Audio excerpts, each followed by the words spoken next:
The last time we had a set of the Creative Aurvana headphone range on our desk was the Aurvana Wireless, and those headphones, despite having a chunky neck support strap, were absolutely awesome. When the new Aurvana Trio LS turned up at headquarters, I wanted them to sound good because the other Aurvana headphones sound good, so why shouldn't these?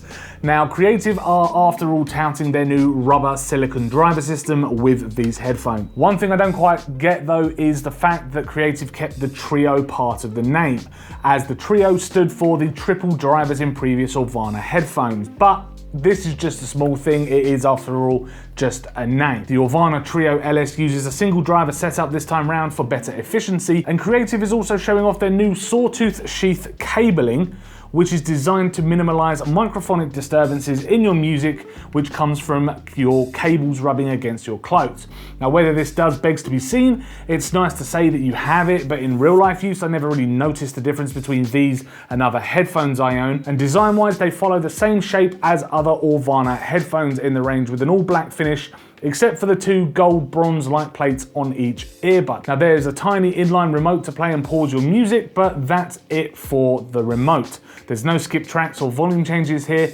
If you have the SXFI amp, then you can do this here without unlocking your phone. Now we've mentioned it, let's talk about the fact that they're fully cabled. A performance choice, of course, as cables offer a much cleaner signal than Bluetooth, but it's not really, again, noticeable. Plus, with the removal of the 3.5mm headphone jack from most mobile phones, you're really isolating a huge chunk of people from purchasing your product. Though mobile phone providers do include headphone adapters in their boxes, it's still not really ideal.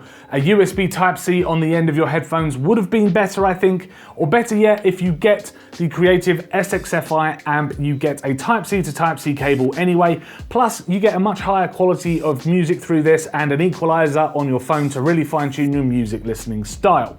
Now, also in the box, you do get a nice carrying pouch made from like a soft, I don't know what it is, felt material, and a few extra different sized earbuds for different sized ears. Now I dive straight for the largest earbuds because they are the most comfortable and give me the best sound isolation. There is no active noise cancellation, but using the earbuds, I was able to shut out most of the outside world anyway. Now, unfortunately, and I can't show you because my phone is currently being used as my teleprompter, I do own a Google Pixel 4 XL. I couldn't plug these directly into an audio source and receive raw audio. I had to use, which Creative sent out to us, the Creative SXFI amp and their partner app, which has already been personalized to me. Now, I had my head scanned at CES a couple of years ago and it's saved on my phone. There are two settings to the amp. You can either choose to listen to your music with the spatial audio turned on or off, which is Creative's way of widening the soundstage of your music.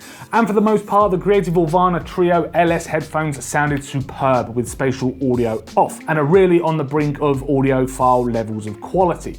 Now, listening to some Tyler, the Creator, his song Yonkers, for example, was an absolute delight. The low bass tones rumbled through the music, but were so well controlled that Tyler's vocals, the drum tones, and the main melody line were heard with top clarity. Nothing sounded muddy or distorted, even at a higher volume level. However, turning on the spatial audio effects can be a love it or hate it kind of scenario, and there is a button right here to do that. Now, I absolutely loathed it when playing more punchy music like hip hop that relies more heavily on a thumping kick drum or bass line, as the bass is really thinned out in favor of treble.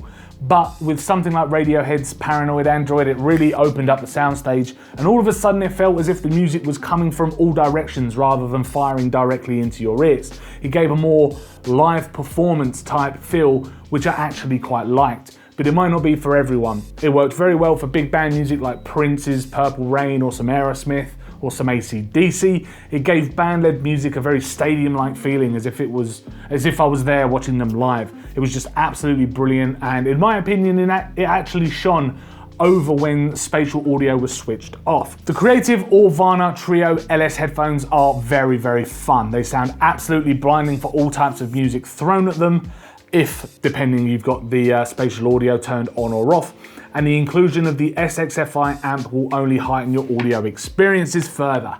Being wired is only going to be the deciding factor here for many, I think, and for me, I don't mind going old school if that means better audio quality, but of course, style over substance does kick in for many.